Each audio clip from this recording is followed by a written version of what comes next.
Good evening and welcome back. Get comfortable, settle into your pillow, and let tonight take care of itself for a while. Tonight, something quietly remarkable. Nearly 2,000 years ago, the most powerful man in the world sat alone in a military camp on the cold frontier of the Danube and wrote in his private notebook. His name was Marcus Aurelius, Emperor of Rome, commander of her legions, and in these pages, just a tired man trying to be good. He never meant for anyone to read these words. They weren't written for the Senate or for history, only for himself. Little reminders, scribbled by lamplight at the end of long days, how to stay calm, how to forgive, how to let go of the things he couldn't control. For centuries, the notebook survived, passed hand to hand, until it became one of the most beloved books ever written. We call it the Meditations. He simply called it to himself. So tonight, you don't need to follow every word. You don't need to remember anything at all.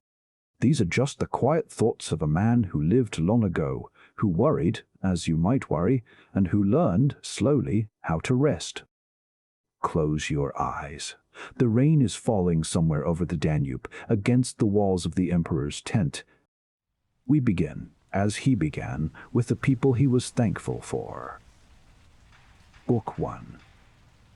From my grandfather Verus I learned good morals and the government of my temper. From the reputation and remembrance of my father, modesty and a manly character.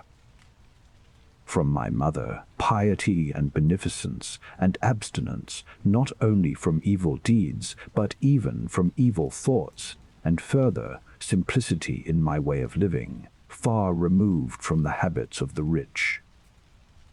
From my great-grandfather, not to have frequented public schools, and to have had good teachers at home, and to know that on such things a man should spend liberally.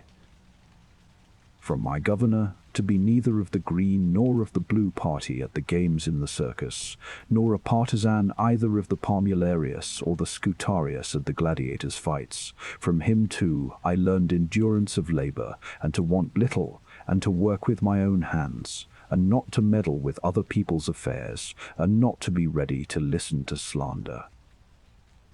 From Diognetus, not to busy myself about trifling things, and not to give credit to what was said by miracle workers and jugglers about incantations and the driving away of daemons and such things, and not to breed quails for fighting, nor to give myself up passionately to such things, and to endure freedom of speech, and to have become intimate with philosophy, and to have been a hearer, first of Bacchius, then of Tandasis and Marcianus, and to have written dialogues in my youth, and to have desired a plank bed and skin, and whatever else of the kind belongs to the Grecian discipline. From Rusticus I received the impression that my character required improvement and discipline, and from him I learned not to be led astray to sophistic emulation, nor to writing on speculative matters, nor to delivering little hortatory orations, nor to showing myself off as a man who practices much discipline or does benevolent acts in order to make a display, and to abstain from rhetoric and poetry and fine writing, and not to walk about in the house in my outdoor dress, nor to do other things of the kind, and to write my letters with simplicity, like the letter which Rusticus wrote from Sinuessa to my mother, and with respect to those who have offended me by words, or done me wrong, to be easily disposed to be pacified and reconciled. As soon as they have shown a readiness to be reconciled, and to read carefully, and not to be satisfied with a superficial understanding of a book, nor hastily to give my assent to those who talk overmuch, and I am indebted to him for being acquainted with the discourses of Epictetus, which he communicated to me out of his own collection. From Apollonius, the first one, freedom of will and undeviating steadiness of purpose, and to look to nothing else, not even for a moment, except to reason, and to be always the same, in sharp pains, on the occasion of the loss of a child, and in long illness, and to see clearly in a living example that the same man can be both most resolute and yielding, and not peevish in giving his instruction, and to have had before my eyes a man who clearly considered his experience and his skill in expounding philosophical principles as the smallest of his merits, and from him I learned how to receive from friends what are esteemed favors, without being either humbled by them or letting them pass unnoticed. From Sextus, a benevolent disposition, and the example of a family governed in a fatherly manner, and the idea of living conformably to nature, and gravity without affectation, and to look carefully after the interests of friends, and to tolerate ignorant persons and those who form opinions without consideration, he had the power of readily accommodating himself to all, so that intercourse with him was more agreeable than any flattery, and at the same time he was most highly venerated by those who associated with him, and he had the faculty both of discovering and ordering, in an intelligent and methodical way, the principles necessary for life, and he never showed anger or any other passion, but was entirely free from passion, and also most affectionate, and he could express approbation without noisy display, and he possessed much knowledge without ostentation. From Alexander the Grammarian, to refrain from fault-finding, and not in a reproachful way to chide those who uttered any barbarous or solecistic or strange-sounding expression, but dexterously to introduce the very expression which ought to have been used, and in the way of answer or giving confirmation, or joining in an inquiry about the thing itself, not about the word, or by some other fit suggestion. From Fronto I learned to observe what envy and duplicity and hypocrisy are in a tyrant, and that generally those among us who are called patricians are rather deficient in paternal affection. From Alexander the Platonic, not frequently nor without necessity to say to anyone, or to write in a letter, that I have no leisure, nor continually to excuse the neglect of duties required by our relation to those with whom we live, by alleging urgent occupations. From Catullus, not to be indifferent when a friend finds fault, even if he should find fault without reason, but to try to restore him to his usual disposition, and to be ready to speak well of teachers, as it is reported of Domitius and Athenodotus, and to love my children truly. From my brother Severus, to love my kin, and to love truth, and to love justice, and through him I learned to know Thrasea, Helvidius, Cato, Dion, Brutus, and from him I received the idea of a polity in which there is the same law for all, a polity administered with regard to equal rights and equal freedom of speech, and the idea of a kingly government which respects most of all the freedom of the governed I learned from him also, consistency and undeviating steadiness in my regard for philosophy, and a disposition to do good,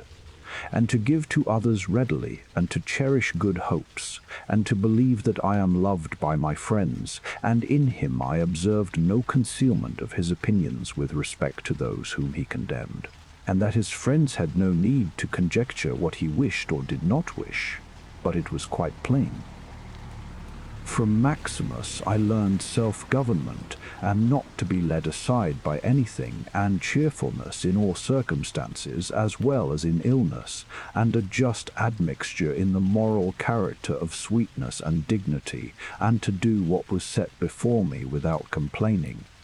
I observed that everybody believed that he thought as he spoke, and that in all that he did he never had any bad intention, and he never showed amazement and surprise, and was never in a hurry, and never put off doing a thing, nor was perplexed, nor dejected, nor did he ever laugh to disguise his vexation, nor, on the other hand, was he ever passionate or suspicious. He was accustomed to do acts of beneficence, and was ready to forgive, and was free from all falsehood. and he presented the appearance of a man who could not be diverted from right, rather than of a man who had been improved. I observed, too, that no man could ever think that he was despised by Maximus, or ever venture to think himself a better man. He had also the art of being humorous in an agreeable way. In my father, I observed mildness of temper and unchangeable resolution in the things which he had determined after due deliberation, and no vainglory in those things which men call honors, and a love of labor and perseverance, and a readiness to listen to those who had anything to propose for the common weal, and undeviating firmness in giving to every man according to his deserts, and a knowledge derived from experience of the occasions for vigorous action and for remission. And I observed that he had overcome all passion for boys, and he considered himself no more than any other citizen. 16. And he released his friends from all obligation to sup with him or to attend him of necessity when he went abroad, and those who had failed to accompany him, by reason of any urgent circumstances, always found him the same. I observed, too, his habit of careful inquiry in all matters of deliberation, and his persistency, and that he never stopped his investigation through being satisfied with appearances which first present themselves, and that his disposition was to keep his friends, and not to be soon tired of them, nor yet to be extravagant in his affection, and to be satisfied on all occasions, and cheerful, and to foresee things a long way off, and to provide for the smallest without display, and to check immediately popular applause and all flattery, and to be ever watchful over the things which were necessary for the administration of the empire, and to be a good manager of the expenditure, and patiently to endure the blame which he got for such conduct. And he was neither superstitious with respect to the gods, nor did he court men by gifts or by trying to please them, or by flattering the populace, but he showed sobriety in all things and firmness, and never any mean thoughts or action, nor love of novelty. And the things which conduce in any way to the commodity of life, and of which fortune gives an abundant supply, he used without arrogance and without excusing himself, so that when he had them, he enjoyed them without affectation, and when he had them not, he did not want them. No one could ever say of him that he was either a sophist or a homebred, flippant slave, or a pedant, but everyone acknowledged him to be a man ripe, perfect, above flattery, able to manage his own and other men's affairs. Besides this, he honored those who were true philosophers, and he did not reproach those who pretended to be philosophers, nor yet was he easily led by them.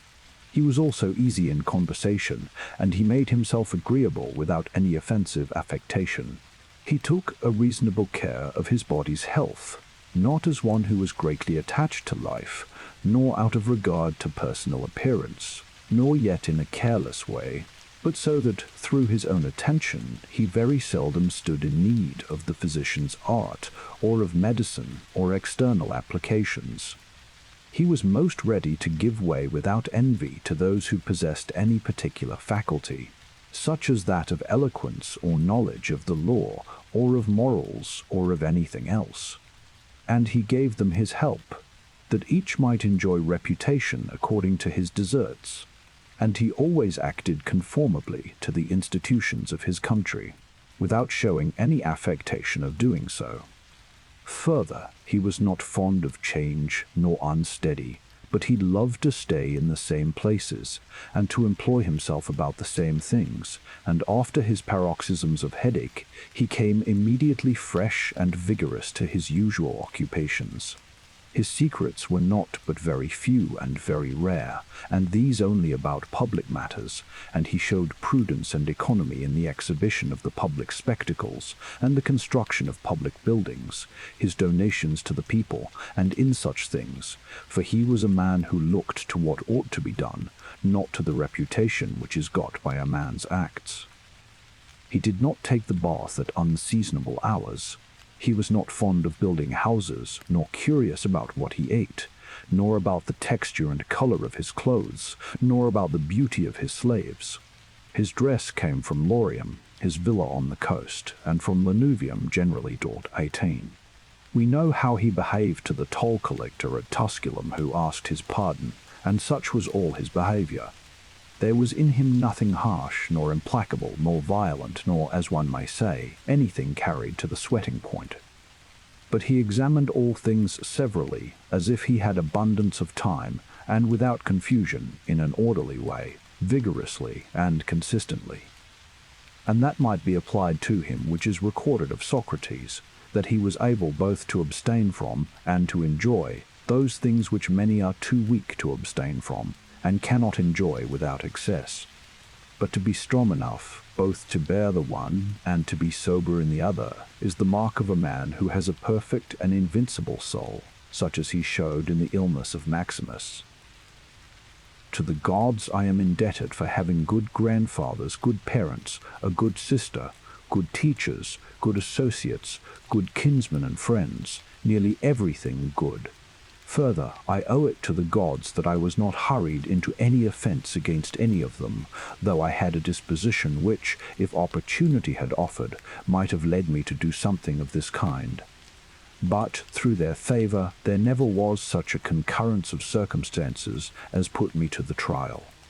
Further, I am thankful to the gods that I was not longer brought up with my grandfather's concubine, and that I preserved the flower of my youth, and that I did not make proof of my virility before the proper season, but even deferred the time, that I was subjected to a ruler and a father who was able to take away all pride from me, and to bring me to the knowledge that it is possible for a man to live in a palace without wanting either guards or embroidered dresses or torches and statues and such like show,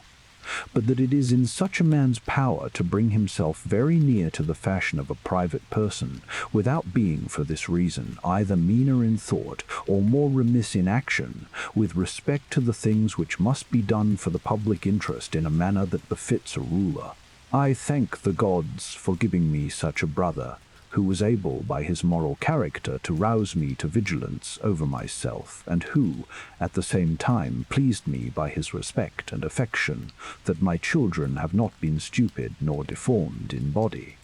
that I did not make more proficiency in rhetoric, poetry, and the other studies, in which I should perhaps have been completely engaged, if I had seen that I was making progress in them, that I made haste to place those who brought me up in the station of honor, which they seemed to desire, without putting them off with hope of my doing it some time after, because they were then still young, that I knew Apollonius, Rusticus, Maximus, that I received clear and frequent impressions about living according to nature, and what kind of a life that is, so that, so far as depended on the gods and their gifts and help and inspirations, nothing hindered me from forthwith living according to nature, though I still fall short of it through my own fault, and through not observing the admonitions of the gods, and, I may almost say, their direct instructions, that my body has held out so long in such a kind of life that I never touched either Benedicta or Theodotus, and that, after having fallen into amatory passions, I was cured, and, though I was often out of humour with Rusticus, I never did anything of which I had occasion to repent, that, though it was my mother's fate to die young, she spent the last years of her life with me, that, whenever I wished to help any man in his need, or on any other occasion, I was never told that I had not the means of doing it, and that to myself the same necessity never happened, to receive anything from another, that I have such a wife, 21, so obedient, and so affectionate, and so simple, that I had abundance of good masters for my children, and that remedies have been shown to me by dreams, both others, and against blood-spitting and giddiness, and that when I had an inclination to philosophy, I did not fall into the hands of any sophist, and that I did not waste my time on writers of histories, or in the resolution of syllogisms, or occupy myself about the investigation of appearances in the heavens, for all these things require the help of the gods and fortune. Among the Quadi at the Granwa. Book 2.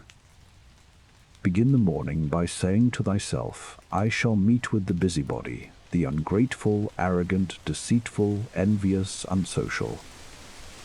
All these things happen to them by reason of their ignorance of what is good and evil. But I, who have seen the nature of the good, that it is beautiful, and of the bad, that it is ugly, and the nature of him who does wrong, that it is akin to me, not only of the same blood or seed, but that it participates in the same intelligence and the same portion of the divinity. I can neither be injured by any of them, for no one can fix on me what is ugly, nor can I be angry with my kinsman,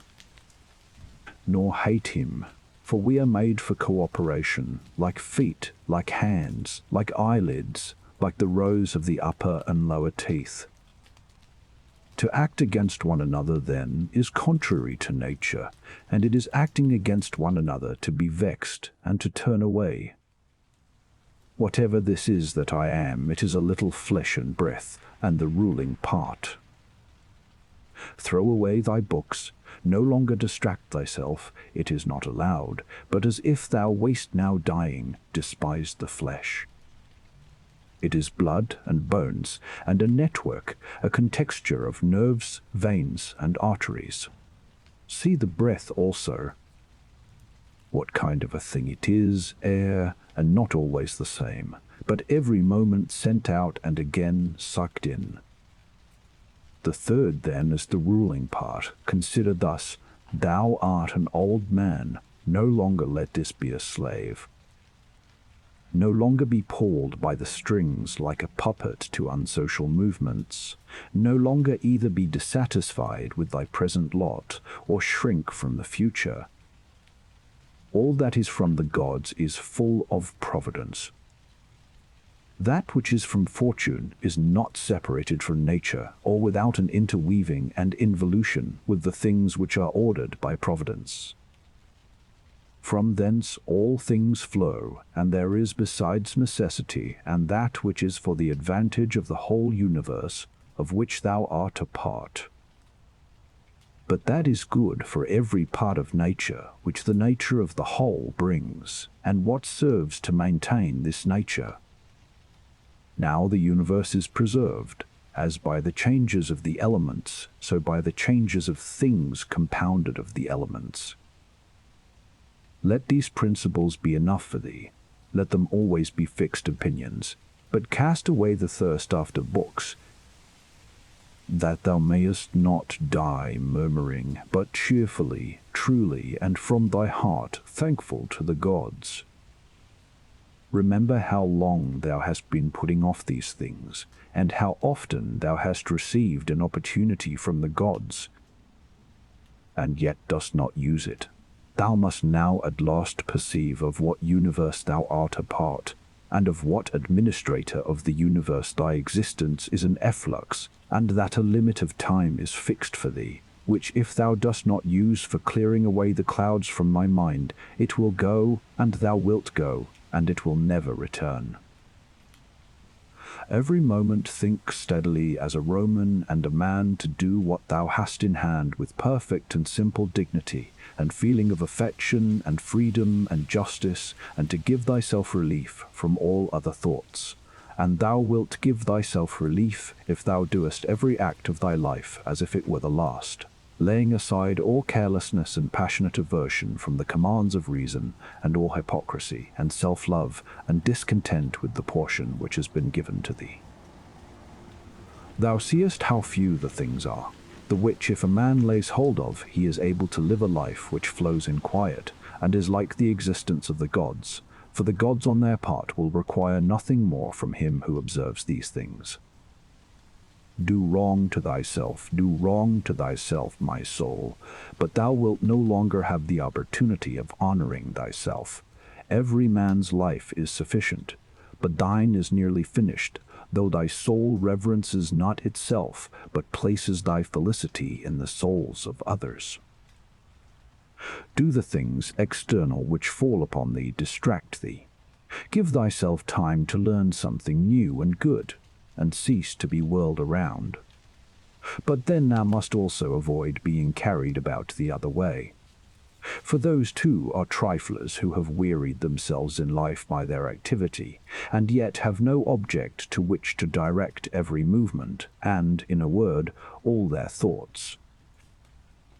Through not observing what is in the mind of another, a man has seldom been seen to be unhappy, but those who do not observe the movements of their own minds must of necessity be unhappy. This thou must always bear in mind, what is the nature of the whole, and what is my nature, and how this is related to that, and what kind of a part it is of what kind of a whole, and that there is no one who hinders thee from always doing and saying the things which are according to the nature of which thou art a part. Theophrastus, in his comparison of bad acts, such a comparison as one would make in accordance with the common notions of mankind, says, like a true philosopher, that the offences which are committed through desire are more blamable than those which are committed through anger. For he who is excited by anger seems to turn away from reason with a certain pain and unconscious contraction, but he who offends through desire, being overpowered by pleasure, seems to be in a manner more intemperate and more womanish in his offences. Rightly then, and in a way worthy of philosophy, he said that the offence which is committed with pleasure is more blamable than that which is committed with pain, and on the whole the one is more like a person who has been first wronged and through pain is compelled to be angry, but the other is moved by his own impulse to do wrong, being carried towards doing something by desire. Since it is possible that thou mayest depart from life this very moment, regulate every act and thought accordingly. But to go away from among men, if there are gods, is not a thing to be afraid of, for the gods will not involve thee in evil. But if indeed they do not exist, or if they have no concern about human affairs, what is it to me to live in a universe devoid of gods or devoid of providence? But in truth they do exist, and they do care for human things, and they have put all the means in man's power to enable him not to fall into real evils. And as to the rest, if there was anything evil, they would have provided for this also, that it should be altogether in a man's power not to fall into it. Now that which does not make a man worse, how can it make a man's life worse? But neither through ignorance, nor having the knowledge, but not the power to guard against or correct these things, is it possible that the nature of the universe has overlooked them. Nor is it possible that it has made so great a mistake, either through want of power or want of skill, that good and evil should happen indiscriminately to the good and the bad.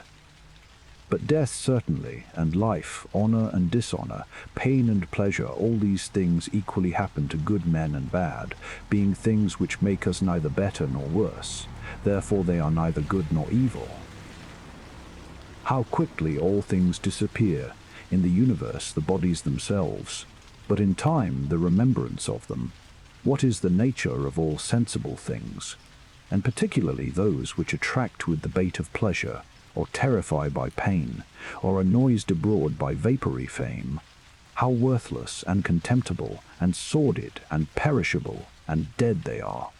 All this it is the part of the intellectual faculty to observe. To observe, too, who these are whose opinions and voices give reputation, what death is, and the fact that, if a man looks at it in itself, and by the abstractive power of reflection resolves into their parts all the things which present themselves to the imagination in it, he will then consider it to be nothing else than an operation of nature. And if anyone is afraid of an operation of nature, he is a child. This, however, is not only an operation of nature, but it is also a thing which conduces to the purposes of nature. To observe, too, how man comes near to the deity, and by what part of him, and when this part of man is so disposed. Nothing is more wretched than a man who traverses everything in a round, and preys into the things beneath the earth, as the poet says, and seeks by conjecture what is in the minds of his neighbours, without perceiving that it is sufficient to attend to the daemon within him, and to reverence it sincerely. And reverence of the daemon consists in keeping it pure from passion and thoughtlessness, and dissatisfaction with what comes from gods and men. For the things from the gods merit veneration for their excellence, and the things from men should be dear to us by reason of kinship, and sometimes even, in a manner, they move our pity by reason of men's ignorance of good and bad. This defect being not less than that which deprives us of the power of distinguishing things that are white and black. Though thou shouldst be going to live 3,000 years, and as many times 10,000 years, still remember that no man loses any other life than this which he now lives, nor lives any other than this which he now loses. The longest and shortest are thus brought to the same. For the present is the same to all, though that which perishes is not the same, and so that which is lost appears to be a mere moment. For a man cannot lose either the past or the future, for what a man has not, how can anyone take this from him? These two things then thou must bear in mind, the one, that all things from eternity are of like forms, and come round in a circle, and that it makes no difference whether a man shall see the same things during 100 years or 200, or an infinite time. And the second, that the longest liver and he who will die soonest lose just the same. For the present is the only thing of which a man can be deprived, if it is true that this is the only thing which he has, and that a man cannot lose a thing if he has it not. Remember that all is opinion, for what was said by the cynic Monimus is manifest, and manifest too is the use of what was said, if a man receives what may be got out of it as far as it is true. The soul of man does violence to itself, first of all, when it becomes an abscess and, as it were, a tumour on the universe, so far as it can. For to be vexed at anything which happens is a separation of ourselves from nature, in some part of which the natures of all other things are contained. In the next place, the soul does violence to itself when it turns away from any man, or even moves towards him with the intention of injuring, such as are the souls of those who are angry. In the third place, the soul does violence to itself when it is overpowered by pleasure or by pain. Fourthly, when it plays a part and does or says anything insincerely and untruly.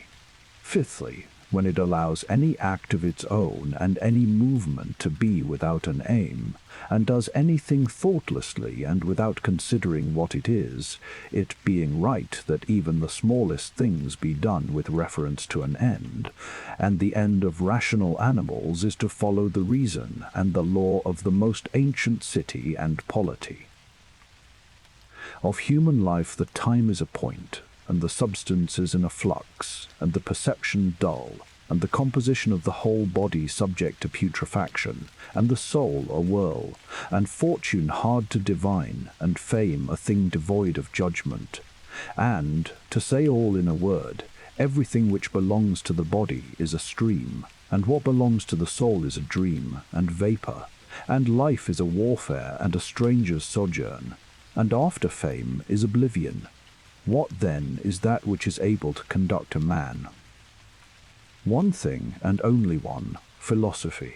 But this consists in keeping the daemon within a man, free from violence and unharmed, superior to pains and pleasures, doing nothing without purpose, nor yet falsely and with hypocrisy, not feeling the need of another man's doing or not doing anything, and besides, accepting all that happens and all that is allotted as coming from thence, wherever it is, from whence he himself came, and finally waiting for death with a cheerful mind, as being nothing else than a dissolution of the elements of which every living being is compounded. But if there is no harm to the elements themselves, in each continually changing into another, why should a man have any apprehension about the change and dissolution of all the elements? For it is according to nature, and nothing is evil which is according to nature. This in Carnuntum. Book 3. We ought to consider not only that our life is daily wasting away and a smaller part of it is left, but another thing also must be taken into the account, that if a man should live longer, it is quite uncertain whether the understanding will still continue sufficient for the comprehension of things, and retain the power of contemplation which strives to acquire the knowledge of the divine and the human.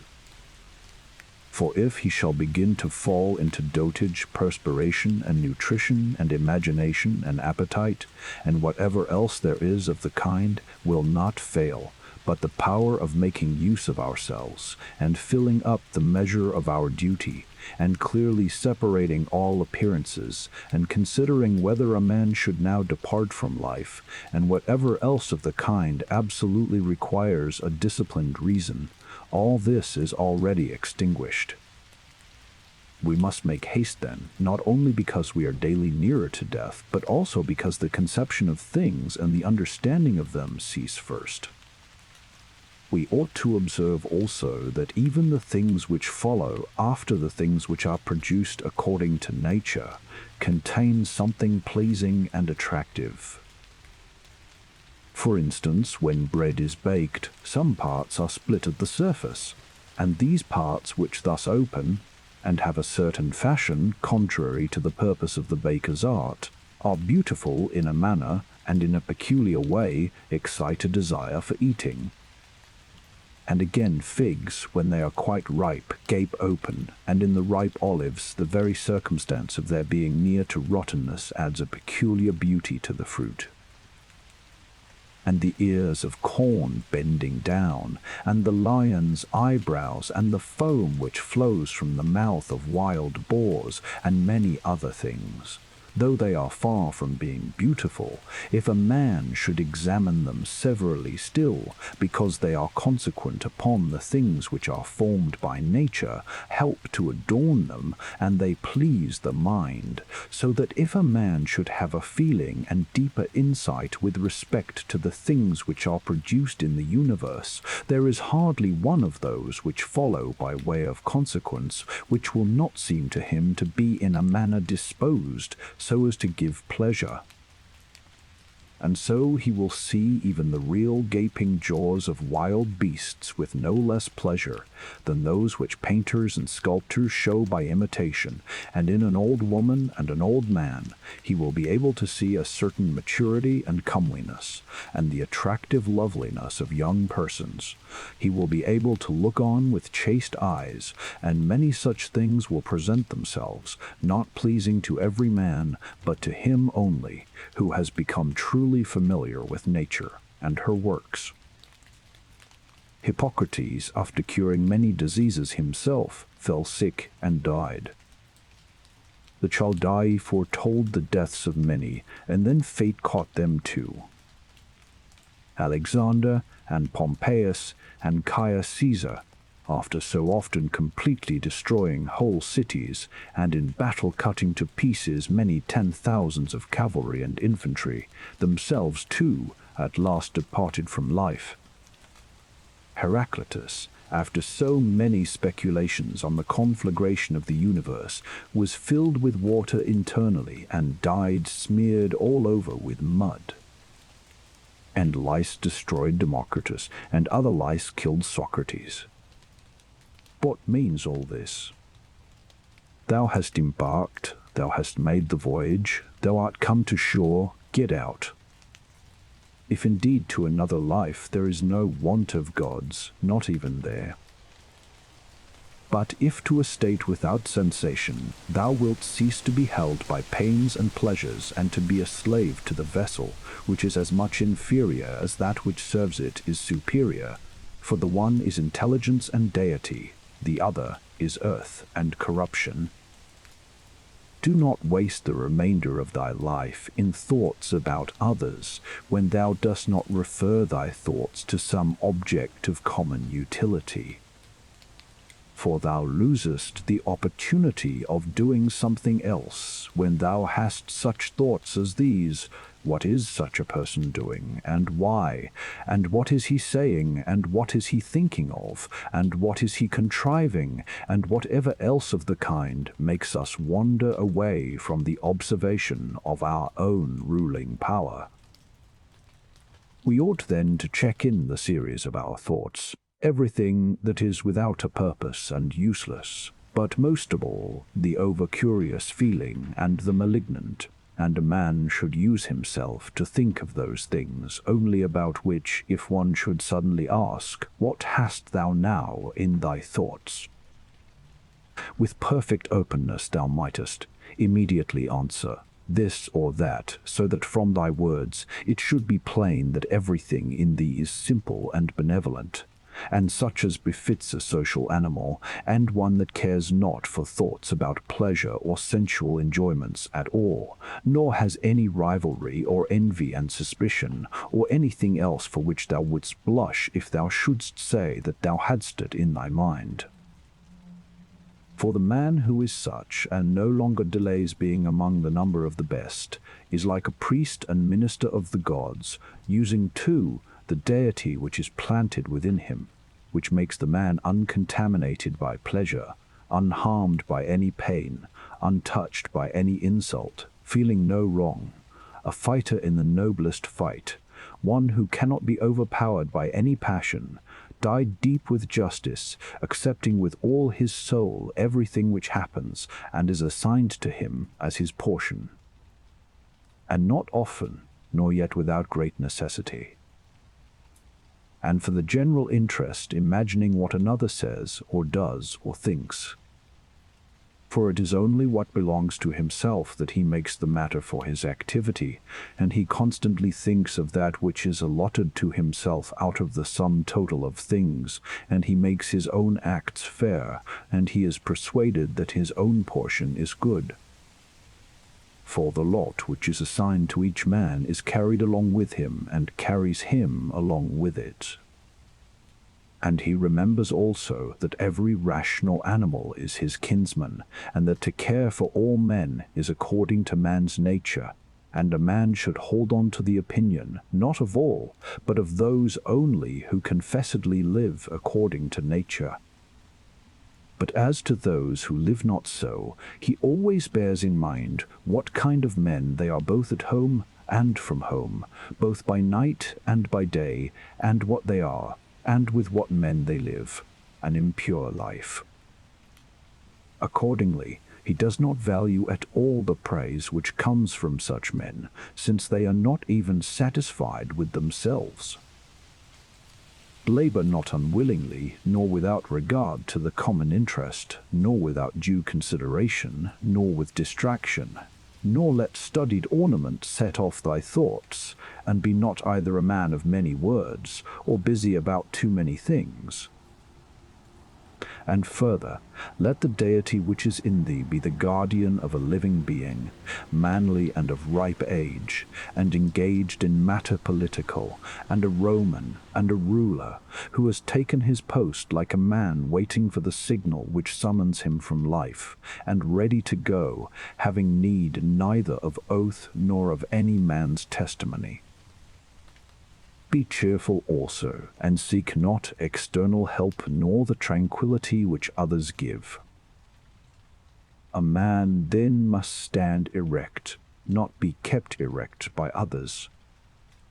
If thou findest in human life anything better than justice, truth, temperance, fortitude, and, in a word, anything better than thy own mind's self-satisfaction in the things which it enables thee to do according to right reason, and in the condition that is assigned to thee without thy own choice. If, I say, thou seest anything better than this, turn to it with all thy soul, and enjoy that which thou hast found to be the best. But if nothing appears to be better than the deity which is planted in thee, which has subjected to itself all thy appetites, and carefully examines all the impressions, and, as Socrates said, has detached itself from the persuasions of sense, and has submitted itself to the gods, and cares for mankind, if thou findest everything else smaller and of less value than this, give place to nothing else, for if thou dost once diverge and incline to it, thou wilt no longer without distraction be able to give the preference to that good thing which is thy proper possession and thy own. For it is not right that anything of any other kind, such as praise from the many, or power or enjoyment of pleasure, should come into competition with that which is rationally and politically or practically good. All these things, even though they may seem to adapt themselves to the better things in a small degree, obtain the superiority all at once and carry us away. But do thou, I say, simply and freely choose the better, and hold to it. But that which is useful is the better. Well then, if it is useful to thee as a rational being, keep to it. But if it is only useful to thee as an animal, say so, and maintain thy judgment without arrogance. Only take care that thou makest the inquiry by a sure method. Never value anything as profitable to thyself which shall compel thee to break thy promise, to lose thy self-respect, to hate any man, to suspect, to curse, to act the hypocrite, to desire anything which needs walls and curtains. For he who has preferred to everything intelligence and daemon and the worship of its excellence, acts no tragic part, does not groan, will not need either solitude or much company. And, what is chief of all, he will live without either pursuing or flying from death. But whether for a longer or a shorter time he shall have the soul enclosed in the body, he cares not at all, for even if he must depart immediately, he will go as readily as if he were going to do anything else which can be done with decency and order, taking care of this only all through life, that his thoughts turn not away from anything which belongs to an intelligent animal, and a member of a civil community. In the mind of one who is chastened and purified, thou wilt find no corrupt matter, nor impurity, nor any sore-skinned over. Nor is his life incomplete when fate overtakes him, as one may say of an actor who leaves the stage before ending and finishing the play. Besides, there is in him nothing servile, nor affected, nor too closely bound to other things, nor yet detached from other things, nothing worthy of blame, nothing which seeks a hiding place.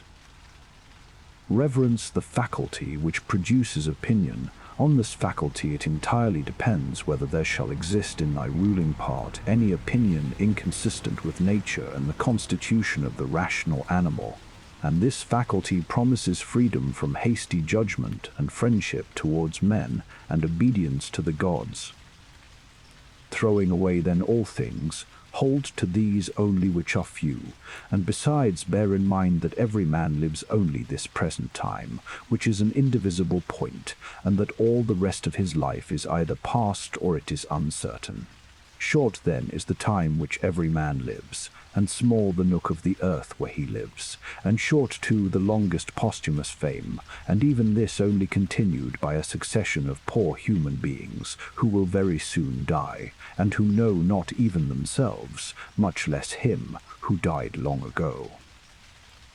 To the aids which have been mentioned, let this one still be added. Make for thyself a definition or description of the thing which is presented to thee, so as to see distinctly what kind of a thing it is in its substance, in its nudity, in its complete entirety, and tell thyself its proper name, and the names of the things of which it has been compounded, and into which it will be resolved.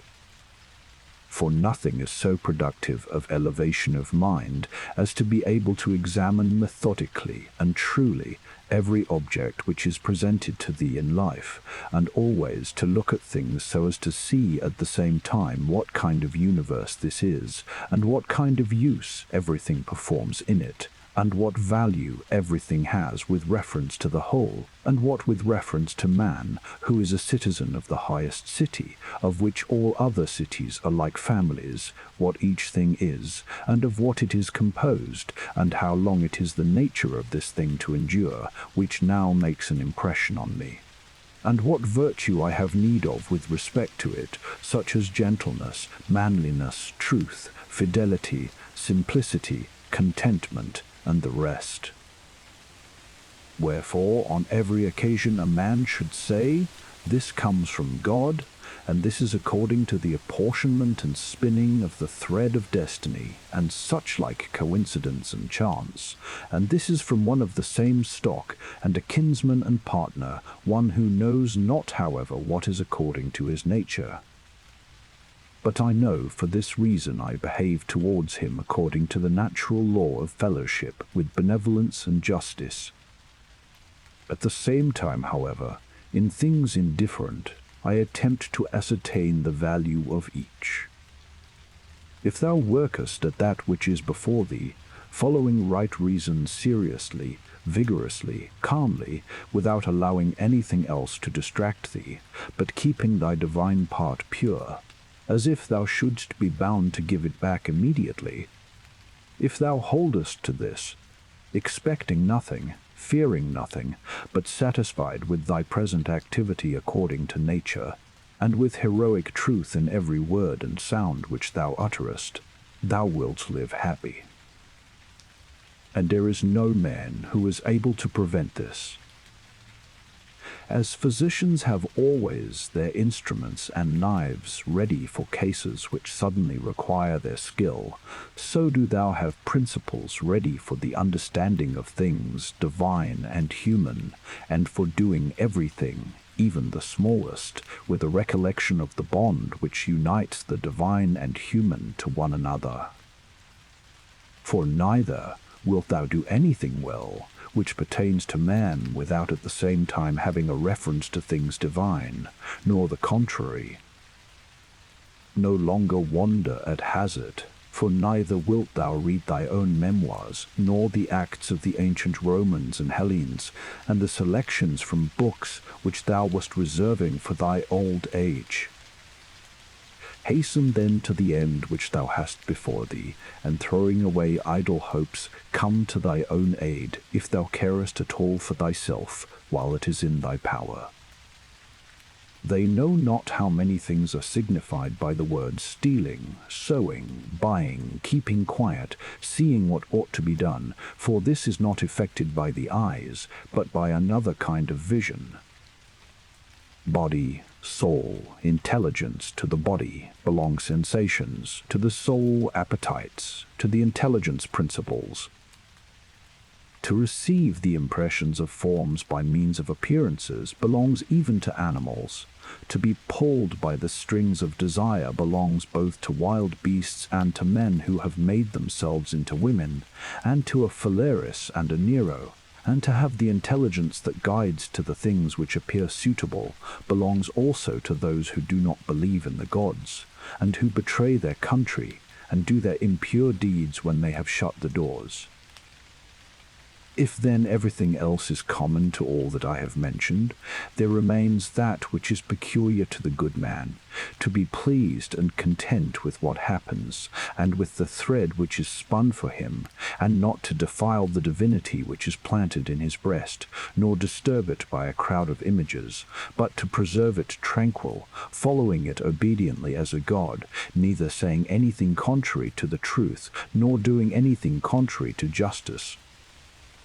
And if all men refuse to believe that he lives a simple, modest, and contented life, he is neither angry with any of them, nor does he deviate from the way which leads to the end of life, to which a man ought to come pure, tranquil, ready to depart, and without any compulsion perfectly reconciled to his lot.